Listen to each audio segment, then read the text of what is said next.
right, guys, this is Crazy Kev here, and I'm here with my man Ronald Humphrey. Ronald, how we doing, my man? Man, I'm blessed, bro. I'm blessed. That's what's up. That's what's up. Now, you want to know, you got a fight coming up. Talk to us a little bit more about that matchup and how you're kind of feeling. How am I feeling? I know a lot of people may say excited or whatever, bro. I don't know, bro. It's a fight, bro. Like, I feel like I'm finna fight. Really, that's all I can say. Really, I feel Yeah, like no, 100%. Now, when it comes to Paul, I mean, Paul's obviously, he's kind of been in there a little bit, 3-1 for his record. I mean, what do you think his game plan is against you? honestly, bro, I don't know. I mean, obviously, if you look at any of my videos, you see that I wrestle a lot. So I would assume naturally, I would assume his coaches are smart and they're gonna say start defending takedowns and all the other good stuff. But I try my best not to look at film and to see what they're gonna do. I'm just trying to prepare for what I can do, and if they give me some resistance, then I'm trying to go around that. Yeah, no, fair enough. And obviously, like you mentioned, you're a beast in the wrestling game. You have some crazy takedowns on your Instagram as well. I mean, how do you predict yourself kind of winning against Paul? I mean, shit, man, yo, look, bro. However it happens, man. Like I get a knockout, I get a knockout of his decision. That's kind of gay, but like I'll get it. I don't know, man. Yo, let's just see, bro. Let's have fun. That's what we're Yeah. gonna do. No, fair enough. And yeah, this is definitely gonna be a fun fight, no doubt. And you obviously train at ATT over in Atlanta. I mean, name some of your best training partners that make you the best version of you. Bro. It's I can't even name everybody, bro. Everybody in my gym, and I can't stress this enough, bro. Shout out to ATT Sandy Springs, bro.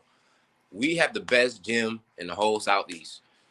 Like better than Coconut Creek, nigga. Better than everybody, bro. Like I don't care, bro. That's just my opinion, bro. I got Coach Will Brooks. I got my friend Ernesto. He's also my coach, and I got Devarius Tubbs. I got strength and conditioning with Dave. I got John Lutz. Like, bro, we're amazing, bro. All my teammates are good, bro. Akeem, Corey, Tubbs, whether it's Ishmael, but like, there's too many names, bro. Like, we're all good, bro. Like, bro, we're good, bro. We're Yeah. good, bro. No, you guys are definitely stacked, 100%, man. And when it comes to fighting, I mean, talk to us a little bit more, kind of how you got into MMA. How did I get into MMA? Well, a lot of people in Atlanta kind of know that my father did MMA back in the day. He fought for Strikeforce. He fought Brett Rogers, Mike Kyle, and some guy named George Bush, which was kind of funny, you know. But I mean, I grew up always fine with him because that's our love language, you know. So he would come home from practice. I'd come home from school, and I'm trying to beat my dad up. I'm using 100% of my strength, and he's putting like a little finger on me, just better be playing with me. And then I got into wrestling. Maybe, I got kicked off the wrestling team my 10th grade year because I was an idiot, you know. But my 11th grade year, I started wrestling. I went to state. I got fifth. Second year, I was gonna go to state, but then my grades were trash, so that I messed up there. Then I went to Iowa Central. No, I went to Ellsworth first. Ellsworth was nice. I did some real dumb shit over there, bro. I ran my car into a pole on campus, bro, just trying to Tokyo drift. Oh, Idiot that's move. brutal. Yeah. And then I was like, where am I gonna go from here? Oh, well, what's up the street? Iowa Central. Little did I know that Iowa Central is actually a hub for a lot of fighters, right? So you had people like Phil Hobbs, John Jones, Kobe Covington. I think there's a few of the people, I'm forgetting their names. They went there. And I was wrestling. My grades are still shit, so I never got to really compete a lot, which sucks, you know. You got to be smart about that type of stuff. So kids, if you're watching, get your grades right, you know what I'm saying? And then after that, I was like, yo, what do I want to do? You know, because I wasn't competing, so I dropped out of college. And I don't like regular jobs, just me personally, because like I don't care, bro. Like, I don't want to flip your patties, bro. Like, I don't care, you know. So I was thinking, what's cool to do? And my dad fought, and I already wrestled, and I like fighting just as like play fighting half the time. So I'm like, you know what? Why not just fight people? It's cool, it's fun, and I get paid. There we go. You know what I'm saying? So that's why I'm fighting, bro. And of course, obviously, I want to dominate and be the best in the world. But aside from that, it's just fun, and that's why I do it. Yeah, no, fair enough. That definitely makes sense. And well, like I mentioned earlier, you have some pretty insane takedowns on your Instagram. I mean, what do you kind of do in the gym for strength and conditioning to kind of prepare for your fights? Ooh, that's a secret. But what I'll say is one thing that everybody can generally do to get their strength up is hang cleans. Hang cleans and power cleans. Because that's all really, like, if you want a big, crazy looking slam, which really isn't that smart when you're in a fight, you know, but I want to look cool, so I do it. Hang cleans and power cleans will give you the ability to actually lift things over your head, which is why they call power cleans. You know, so whatever weight works for you, and just get stronger, bro. Fair enough. And another thing I think is pretty cool about you with your Instagram is you were lifting your weights, and then you're also like doing a little stint where you're talking shit as well too. I think you got to keep doing that on your Instagram, man. I think that would take off. It's hilarious. Bro, that's me and my homie Jay, bro. I love this dude, man. He's always talking shit to me. I'm talking shit to him. Yeah. Bro, like, when we're talking shit, we're actually talking shit, bro. Like, we're saying shit that we mean, which is crazy. Like, I'm like, hey, bro, stop being a bitch right now. Lift the weights. He'll look at me. He's like, I'm not being a bitch. You're a bitch. Why aren't you lifting your weights? Why are you focusing on me? You know, and it creates a really good environment, bro. When you get a push, you know, you don't have a lot of training partners that can push you, you know, so that's a really valuable thing to have in the gym, which is another reason our gym is the fucking best. So, you know what I'm saying? Yeah, no, like I said, when I was watching it, you could tell it's like organic. It's not for the cameras or everything. I think that's why it made the video so much funnier. So I think, like I said, if you ever do it again, I definitely think it could take off. My best, man. It's hard, though. I hear you. No, 100%. And another thing I was curious about as well too. I mean, what's maybe some of your favorite places to go to in Atlanta? The gym, bro, yo, man, look, I don't want to say I don't have a life, but like I said, bro, for me, fighting is fun, right? I love fighting because I can fight, I can train my body, I'm learning a skill. And at the end of the day, even if I never fight again, all my friends are at the gym. You know, like my friends, my family, we're all hanging out, we're talking shit, we're chopping it up, we go out to eat food, we watch fights on the TV inside the gym. The gym, at least my gym, is the favorite place to be. There's no other place I want to be, honestly. Like, it's amazing. Now, if you want to go see some girls, you know, maybe go to Buckhead, you know, that's a little different. But aside from that, the gym, bro. Yeah, no, fair enough. That makes sense. And when it comes to you with MMA, I mean, what's maybe some of your goals that you have right now for it? What are my goals? Should I speak on my goals? I want to fight everybody, except for my homies. I never want to fight my amount of money would ever make me fight a friend, and I mean that genuinely. Because no, but I'll say like this: I'm willing to fight anybody, literally bro. I mean this literally, bro. I'll fight anybody with time, obviously, as I get better, you know. But if I'm in the UFC and they want me to fight heavyweight, I'll fight heavyweight if I got the skills. You know what I'm saying? So that's my goal, bro. Fight anybody and have fun while I do it. Because if you don't have fun while you fight, then I don't even know why you're doing it. Right. No, I definitely hear you. And when it comes to the UFC, I mean, how long do you maybe think it could take to maybe see you there one day? Mm. You know, that's such a weird question for me to answer, only because it's subjective, right? You Right. have Nickel who got in there with 2 fights, you know, but he also has a very big social media platform, you know, so it's very understandable why he got there so quick. But then you got lots of guys, bro, who are like 27-1 fighting in Russia who barely get a look, you know, so I don't know. I can only say I can do my job and try my best to put on dominant performances, and we'll see. I don't know. Right. No, I definitely hear you. That it definitely makes sense when it comes to the records. I didn't even really think about that, to be honest. And when it comes to the gym, I mean, what kind of music you like to listen to when you're training, my man? Bro, I don't want to be this guy, bro. I'm not no David Goggins person, bro. All right. All right. Obviously, I personally don't like music when I train. Now, of Okay. course, it naturally hypes up the environment. It makes it more fun and all that stuff. I like hearing the tired breaths when I'm working out. Or like to me, it's an energy of like work, and we're striving to be better, right? Like have you wrestled before or done anything like that?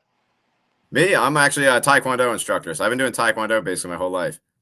Perfect, right? So you know the difference between when you're at the end of practice, there's no music, and you hear everybody huffing and puffing. Oh, yeah. 100%. Favorite sound, because that shows that we're working, we're evolving, and we're growing. You know, and we kind of have music, sure, like I said, it intensifies it, and you want to work harder. But sometimes it's harder to beat your own brain. You know, your brain's slowing down, you're tired, you're like, hey, I don't want to go anymore. You hear everybody else huffing and puffing, so you have an excuse. Okay, maybe I can stop working hard. Or maybe you can stop being a little bitch, you know what I'm saying? And then do what you got to do and get better. And Yeah. I love it, bro. It's amazing. Now, Yeah. when I'm in the car, I listen to R&B music. You know, actually, I hate SZA. I think she's weird looking personally. But I listen to Summer Walker. Shout out my homie, by the way. I listen to my homie LJ, LJ Official on Instagram. He's not very well known, And I'm not shouting him out only because he's my homie. He's genuinely a really good artist, and I think people should look at him. Aside from that, I listen to Ampharos, another very low-key artist, and shit, I listen to a lot of R&B. Yeah, I don't listen to rap really. It's just too much violence, and I'm already in a violent sport, so I don't want to overload my brain. Fair enough. I definitely think that's pretty cool that you mentioned that about the rap. I didn't even think about that as well too. Another thing I was curious about as well too. How active do you want to kind of be in 2025? 2025. Honestly, bro, I would love to say I want to fight every other month. The only thing is, I like to progress, Mhm. right? If it takes me 4 months to get a fight, I'm kind of content with it, only because I know when I'm not fighting, I'm focusing on my skills. I'm focusing on what I can improve, or I'm focusing on the things that I haven't improved in the past and I left alone. Or I can develop new skills. So it doesn't matter, bro. If I fight once a year, I fight once a year. Because you best believe, bro, when I fight somebody, it's gonna be entertaining, bro. It's like let's have some fun. Like what? Yeah. No, that's definitely awesome. And when it comes to getting fights, I mean, there's a couple guys like around your level that have like trouble getting fights. Do you have any issues getting fights and stuff, like people pulling out last second or anything? Hell yeah. What, bro? Bro, I don't even have people that pull out. I just don't get fights. Oh, Like, super grateful. I'm not saying it's like, oh, I'm super grateful that this dude's willing to get his ass whooped, but like, yo, I'm like really grateful that I actually have somebody to fight, because it's hard, bro. Like, I haven't fought MMA before my last fight. I hadn't fought since last August. oh wow. Yeah, Jeez. so it's been a minute, bro. Again, I understand why. It's not that people are scared of me. I think as fighters, we'll fight anybody, but everybody wants to have a really solid record so they can go to the UFC, because it looks good if you're 4-0, 5-0, 7-0. And I'm not saying I'm the best ever yet, right? But when I look at myself, even though I don't think I'm that great, like I said, yet, I am more risky to fight than reward. Because sure, I'm a complete fighter. I got jiu-jitsu, I have wrestling, I have striking, good looking shit. I don't know, bro. Like it makes it a little risky to fight me. So I understand why it's hard, but we're just gonna push through that. Yeah. Yeah. Now earlier you mentioned that you don't like to watch too much film on your opponents, but like, are you like an MMA fan? Do you like to watch UFC or anything like that in your free time? Yeah, I do. I do. Who's maybe some of your favorite fighters you like to watch? Oh, bro. Favorite fighters that I like to watch. I don't think there are that many good people that fight. That's just me being very genuine. I think you have people like Israel Adesanya. Obviously, he's very good, right? You have people like Elita Poria. I think he's pretty decent. You have people like I think Dustin Poirier is definitely a very good fighter. But who do I just like to watch? I mean, not necessarily anybody, because I don't think I'm better than them yet, bro. But it's just I don't see their gears turning in their brain. Like I don't really. Again, I'm not the highest level yet, so they're probably doing stuff that's flying over my head that I don't even conceive yet, right? But I don't see the gears turning. I don't see them thinking and looking to set up certain things. And when I see that, I'm like, it looks like you're just throwing punches and hoping they land. Obviously, I know they're setting stuff up, right? But favorite fighter, bro, me, me, bro. And I say that from a non-selfish point of view, like a non-egotistical point of view. Like I know actually, if I'm smart and I conduct myself in a way that is healthy and not just straight malicious to my body. Again, I'm saying this from a not egotistical standpoint.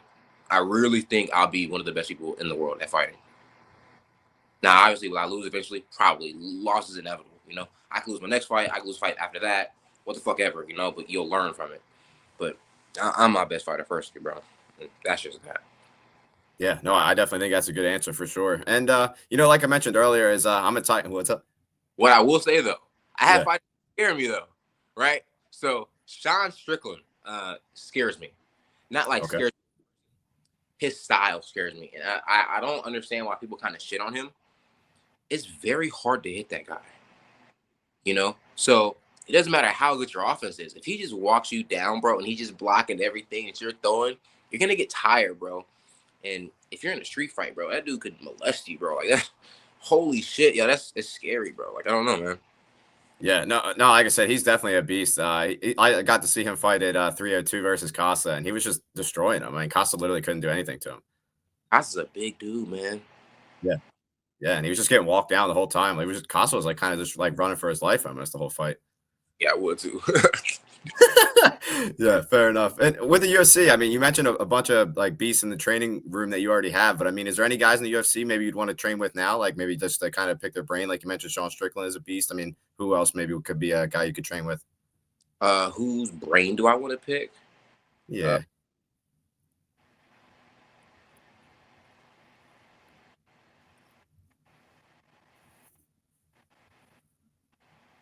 bro.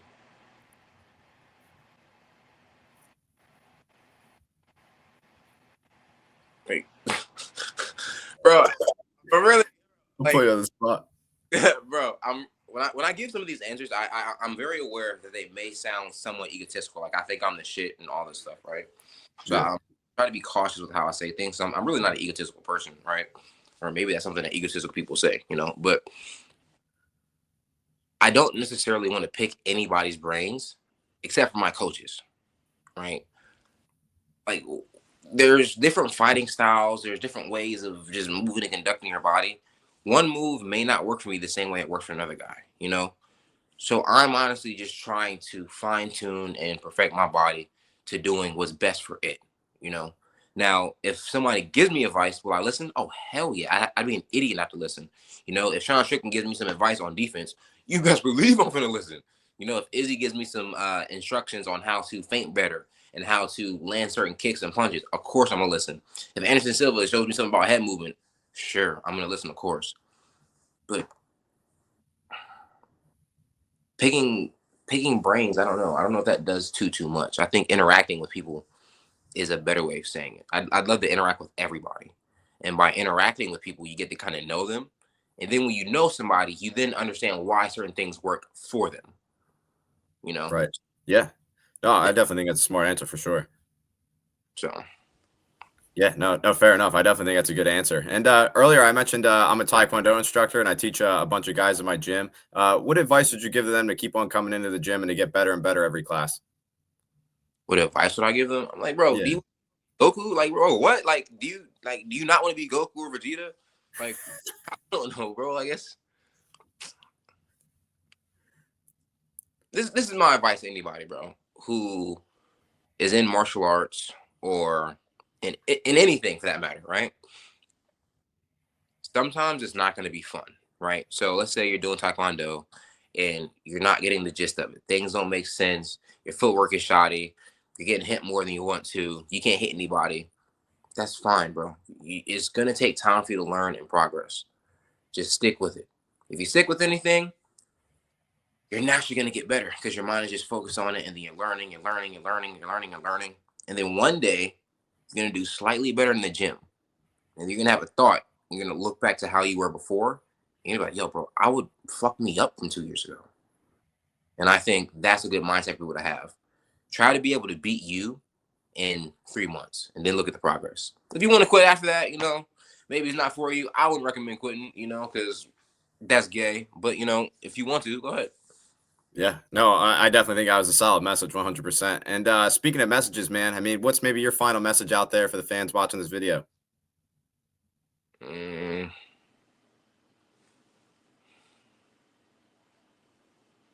you know, bro, I often have a really hard time trying to figure out. Hmm. So I want you to understand what's going on in my brain right now. My brain is going cancelable thoughts versus intentional thoughts. You know, Right. so I'm debating back and forth, and I'm trying to figure out which one can meet me in the middle. Because I'm not trying to get you canceled here, but what advice would I have for people? Your final message, anything you got? Hmm.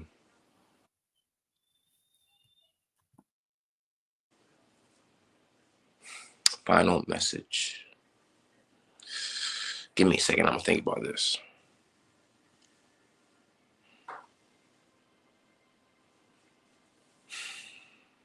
I'm gonna think of a good one. Give me a second. Hold up. Don't worry, I'm waiting.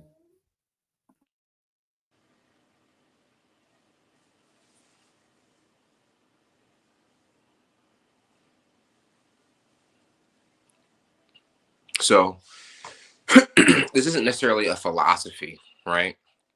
Um,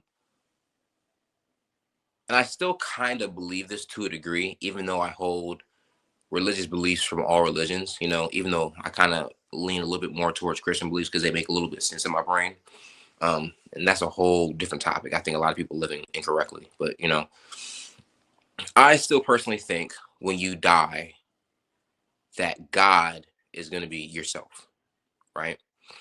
And I think a whole lot of people would be really upset if you were the person to judge yourself when you pass, because you know all the bad things that you did, all the things that you didn't do, and all the things that you should have done, right?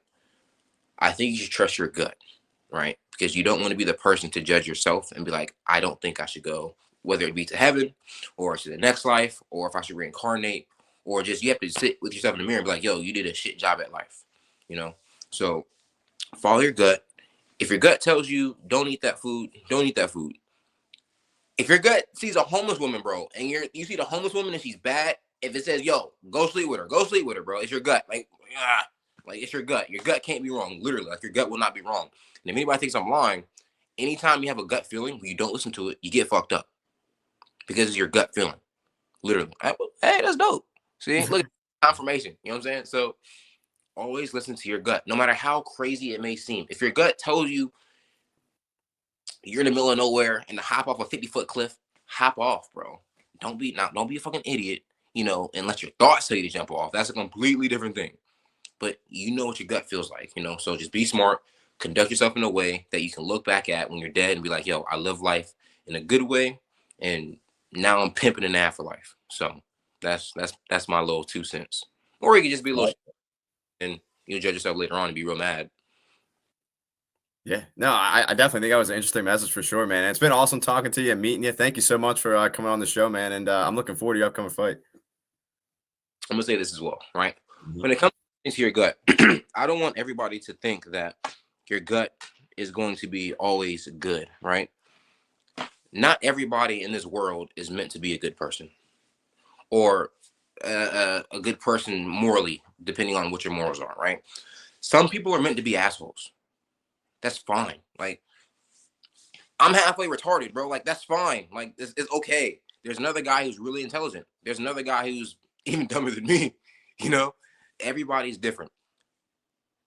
If your gut tells you, and I know this is a very strange thing to say, right? If your gut tells you to be an asshole, and I mean your gut, not your thoughts or your feelings, those are completely different things, right? If your gut tells you to be an asshole because you genuinely feel like it's the right thing to do it. Because you don't know how that small thing could impact somebody. You could be an asshole while you're in traffic and you're honking in front of this lady, and because you honk in front of this lady, she's pissed. She gets out the car and she breaks her hand on the window. Well, now she can't drive. However, if she would have drove, she would have got hit by a semi truck. So like it depends on how you shape and look at things. Do what your gut tells you, whether it's bad, whether it's good, whether it's a little bit shaky. Just trust your gut, bro. It's not going to steer you wrong. Now, if you're good, take that as you would. Don't do nothing crazy. You know what I'm saying? Like, don't start mass murdering people because I don't think that's your gut. But if it is your gut, who am I to say? Because maybe God needs those people to be left off this earth so their families can thrive. I know lots of folks who have profited greatly off of, let's say, grandparents passing or sons or children, which is a very sad story. But like I said, what if their purpose was to be here for that moment? So then now you can thrive in the next.